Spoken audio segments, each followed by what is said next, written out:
sans précédent des forces de sécurité intérieure sur notre territoire.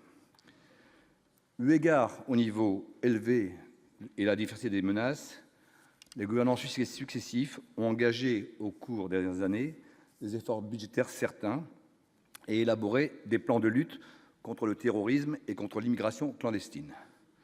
Ainsi, les effectifs de forces de police et de gendarmerie ont été renforcés au cours des derniers exercices budgétaires et un effort de mise à niveau sur matériel a été initié, sans toutefois atteindre le niveau exigé par l'aggravation de la situation. Bien que les crédits de la mission sécurité progressent de 215 millions d'euros, soit une hausse de 1,44 %, cet effort apparaît bien modeste au regard du contexte sécuritaire particulièrement tendu. Cet effort budgétaire demeure toutefois bien en deçà des attentes et des besoins des forces de sécurité intérieure, dont les conditions matérielles, je le rappelle, continuent de se dégrader, contribuant au mal-être généralisé au sein de la police nationale comme de la gendarmerie nationale. Cette mission budgétaire, mes chers collègues, suscite donc de nombreuses interrogations. Tout d'abord, en dépit des hausses de crédits, parfois faibles, deux baisses significatives apparaissent au sein du programme 176, Police nationale, et nous semblent difficilement incompréhensibles. En effet, les crédits de l'action Ordre public et protection de la souveraineté diminuent de 59 millions d'euros. Quant aux crédits de l'action Sécurité et paix publique, sont, eux, amputés de 62,6 millions d'euros.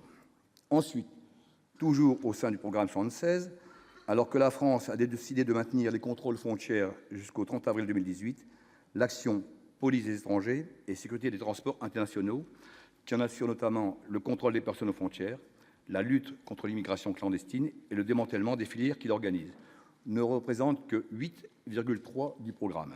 Enfin, le programme 152 relatif au crédit de la gendarmerie nationale s'élève quant à lui à 8,9 milliards d'euros en autorisation d'engagement et à 8,66 milliards d'euros en crédit de paiement, soit une quasi-stagnation par rapport aux crédits accordés par la loi de finances initiale pour 2017. En euros constants, ce budget de la gendarmerie nationale connaîtra donc une baisse de 0,44 % de paiement en crédit de paiement.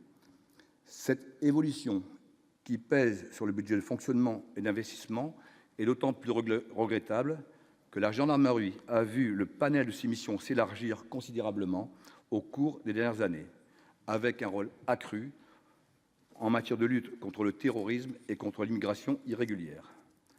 Concernant les deux programmes 176 et 152, Police nationale et Gendarmerie nationale, l'effort budgétaire consenti sur les moyens humains masque une sous-dotation manifeste en crédits de fonctionnement et d'investissement et ne permettra pas de remédier au vieillissement des parcs automobiles de la police et de la gendarmerie, de permettre la rénovation du parc immobilier qui se trouve dans l'état de délabrement avancé et de poursuivre la mise à niveau des équipements des forces de sécurité. Enfin, que dire de l'importante dégradation de la situation matérielle de nos forces de sécurité qui contribue au mal-être croissant au sein de la police nationale et de la gendarmerie nationale. Aujourd'hui, la colère est légitime de nos policiers s'ajoute à celle de leurs compagnes. Elle doit être entendue. Avant de conclure, je souhaite rendre hommage à cette tribune aux hommes et aux femmes qui, tous les jours, souvent au péril de leur vie, assurent notre sécurité. Je veux ici saluer leur engagement au service des citoyens. Monsieur le ministre d'État, mes chers collègues, ce projet de budget n'apporte pas à la police et à la gendarmerie nationale des moyens financiers, matériels et humains à la hauteur de leur mission et de leur niveau de sollicitation. Il ne prend pas également en compte la pleine mesure de la dégradation du contexte sécuritaire dans notre pays. Ainsi, le groupe Les Indépendants ne votera pas les crédits de la mission sécurité du projet de loi de finances 2018. Je vous remercie.